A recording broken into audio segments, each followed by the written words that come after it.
stated in the New Testament. Sa may nabasa sa bagong kasulatan na reflect sa presensya sa kamatuoran sa purgatorio. 1 Corinto 3:11-15 ug Mateo 5:25 hangtod 26. Kung sa may nahaliya sa bagong kasulatan, ang binuhatan sa mga usa makita raon niya. Kaya adlaw sa uko mga padayaman niya ini saglit kadtuan lawa ikapadayagman pinagi sa kalayo o ang maong kalayo mao sa pagsulay sa binuhatan sa matang pusa. Okay, naana sa sa Pablo sa Corinto, kung bulungtan para bisag kinsang buhat nga natukod sa ibabaw sa pagkakuranan, ibabaw sa pagkakuranan in this case sa Kristo. Nan siya pagkakuranan o kung ang buhat ni bisag kinsa masunog ra nan siya pagkakahon o kapilihan apan siya maluwas bisan nga daw nag-agi siya sa latas o kalayo. Okay? That's purgation. Now, muli ang nasa San Mateo, usa, pagkigilaya, pagkigigalan kayo sa imong pagsusumbong, samtang magbuyog ka mo desdahan, kalung sa kumanang kitingali ko niyan, himumo itong yan ganyan sa imong magsumbong ngantos mahukom, maghukom itong yan, kanimong magsumatay, ano ka sa pinagawan.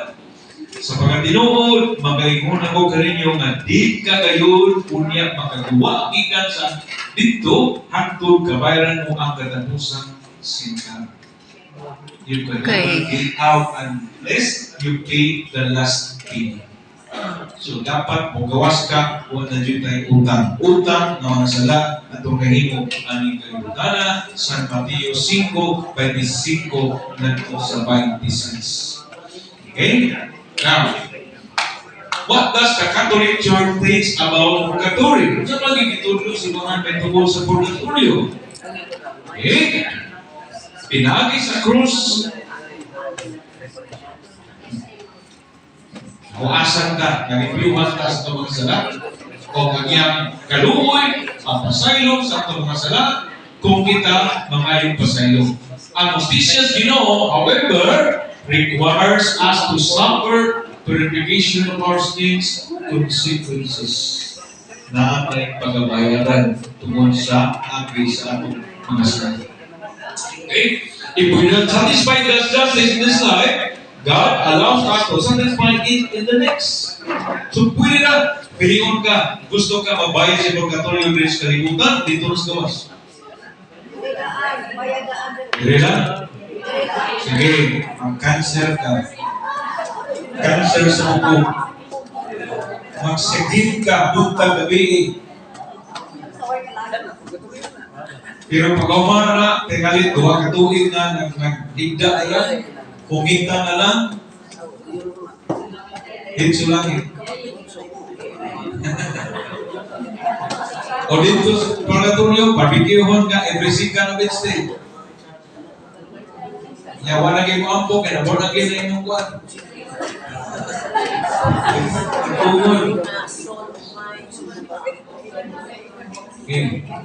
Ano ito mag-inistorya? Anong istorya matang purgatorio ng panahon na? Kay, matupad sa research, 70% sa mga Katoliko know that purgatory is a place of purification for souls unready for heaven but have an insufficient awareness and understanding of purgatory. Nagkadungog, totoo, ano man? Gani, kung ato magaling sa, bintin yung matag November 1, November 2. Ini ka anniversary sa rinatay, ato ba ito? Bisa birthday sa iyang rinatay, atoon ba ito? Sila ba ang birthday? Ang iyang pagkamatay, maoy, significant.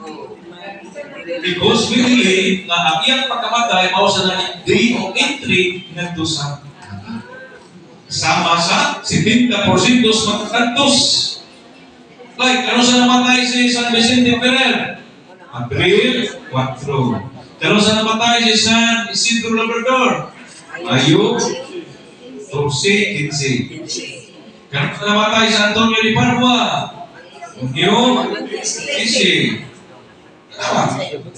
When will proclaim ascent unang adlaw na sila ibiya sa kalibutan. We do believe that's also their day of entry into heaven.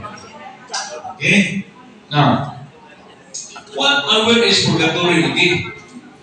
It is not a state of being, not a physical place which will be dissolved by the last day. When dissolved ang purgatorio, inibalik sa tuwang Ginoo.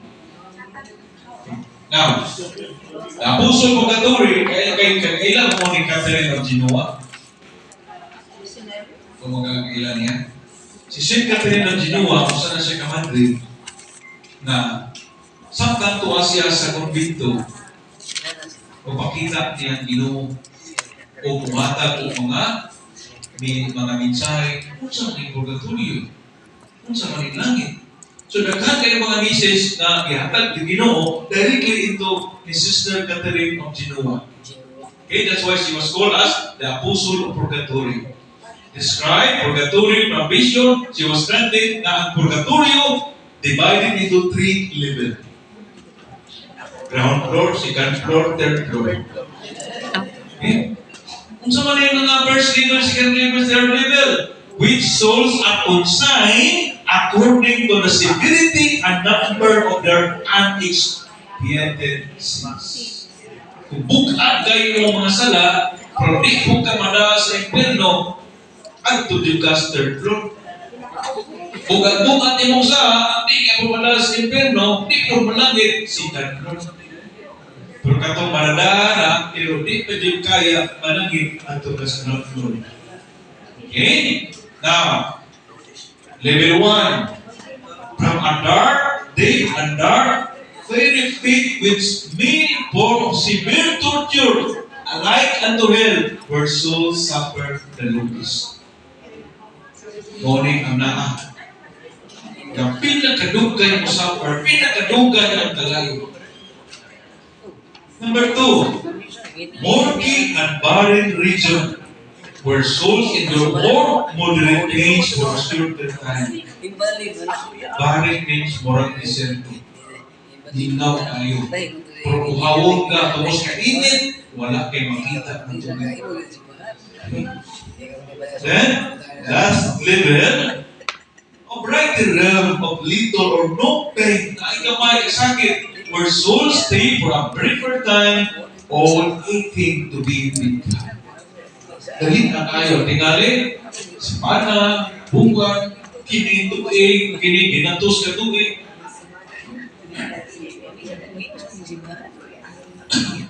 O magana, kini sa may cause purgatorio.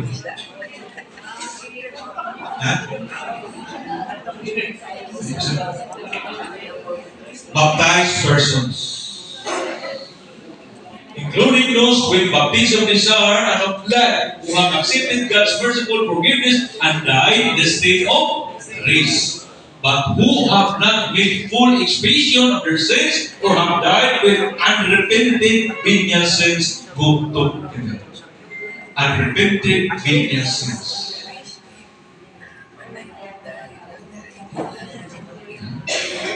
Through the years, ang mga binyan na tag 1 gram, 1 gram, 1 gram, after 1 year, 1 kilo na.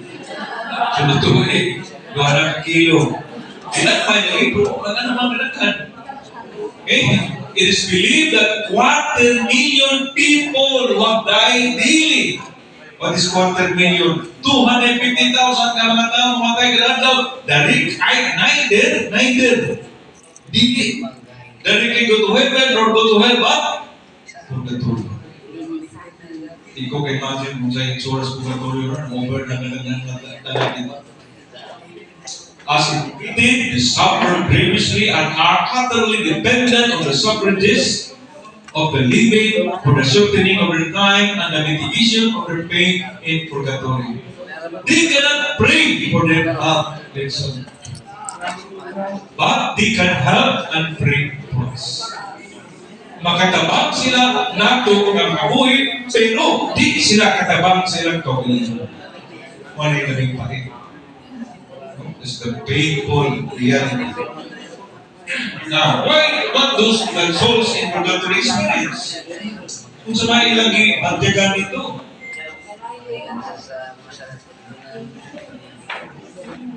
Okay. The souls in purgatory suffer in different ways and different degrees and for varying durations until the last day. Different ways, nagkadayang mga maagi, nagkadayang mga degree. Kung kalayo pa na, namatay, silingan ko rin. 40 meters lang. Nagkasuroy na mo sila crematorium. Tarawa dito. Ako kayo dito advertisement. 1 hour only. No more 4 hours. 1 hour only. Ano man? Ang ilang degrees from 1,000 degrees nahimo ng 2,400 degrees. O na 1 hour na pulpog na ka. Okay? Isa yung ganahan niya mapag-predict.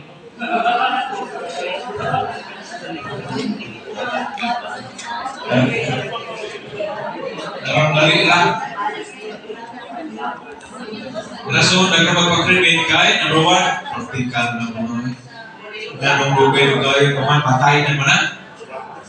Anyway, batay sa puntag, krimen pag-auto, oras bakit pagkagabi, mga tayo ng mga diyan. Pero na pwede ito po. Practicality. Kedua, gawas na practical, economic reason, financial. Ay mga kasun. Kung sa ito'y balaw sa simbahan, mas possible, walay tradisyon.